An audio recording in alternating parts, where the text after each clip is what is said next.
body counts in applying democracy, and there will never be a true democracy until every responsible and law-abiding adult in it, without regards to race, sex, color, or creed, his or her own inalienable and unpurchasable voice in government. Carrie Chapman. Since Nigeria gained our independence in 1960, it has navigated through periods of civilian and military rule. However, its democratic journey has been marked by both progress as well as challenges. But even with all the ups and downs, Nigerians still they participate for democratic activities and they make sure to get transparent government.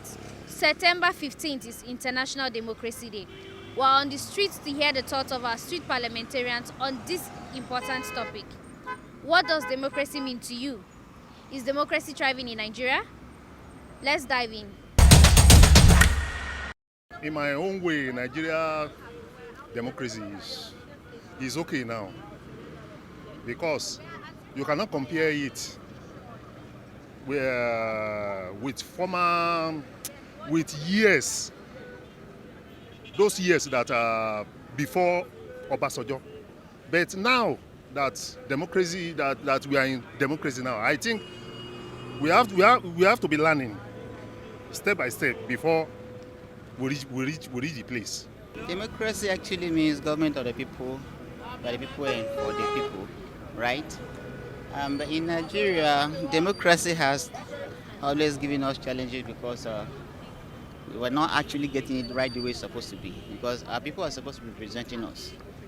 And we have not seen that happening actually, because the representation is not effective. We don't always have effective representation because they're not looking at the challenges that we face even as young men, and there are people that are in this country. So the challenges are numerous. They are not, our people who are representing us are not representing us well. To me, as Nigeria concerned, there's no democracy in Nigeria.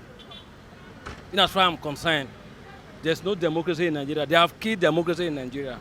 What we have in this country is not democracy. Democracy in Nigeria has been a mirage.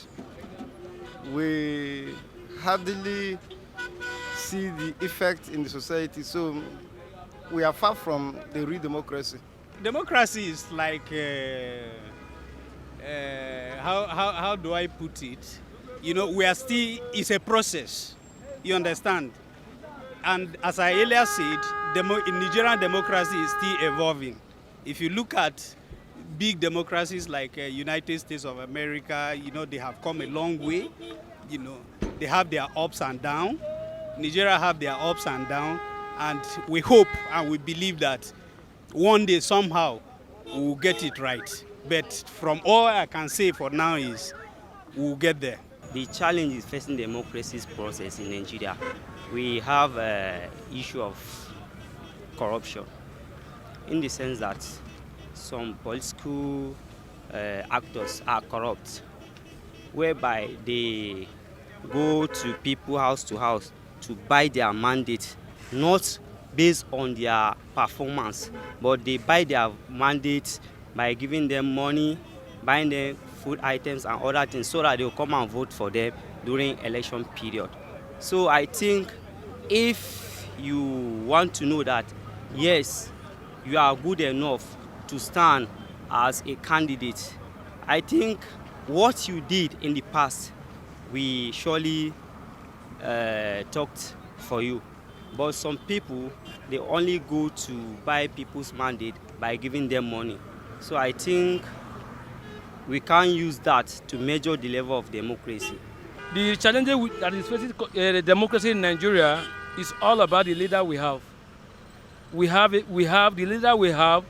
They are not worthy to call a leaders. Are you hearing it? Because they fight for their own personal interests. They don't give room to people to come up and the rest. So for that reason, I don't think I will participate in any election again. The biggest challenge Nigerian democracy is having is that the people do not have the power again. You know, democracy is a government of the people. So where people choose their leaders. But it seems in Nigerian democracy, the judiciary choose leaders now, because it's not in the court that the true winner is being announced. So I think since the power to choose the leaders left the people, then democracy in Nigeria has always been a different ballgame. I think one of the major challenges that is facing democracy, sincerity of purpose. Most of the people that are practicing democracy today, they don't have sincerity of purpose. If we are sincere enough, do you understand, we will be able to achieve several milestones as we work on this part of democracy.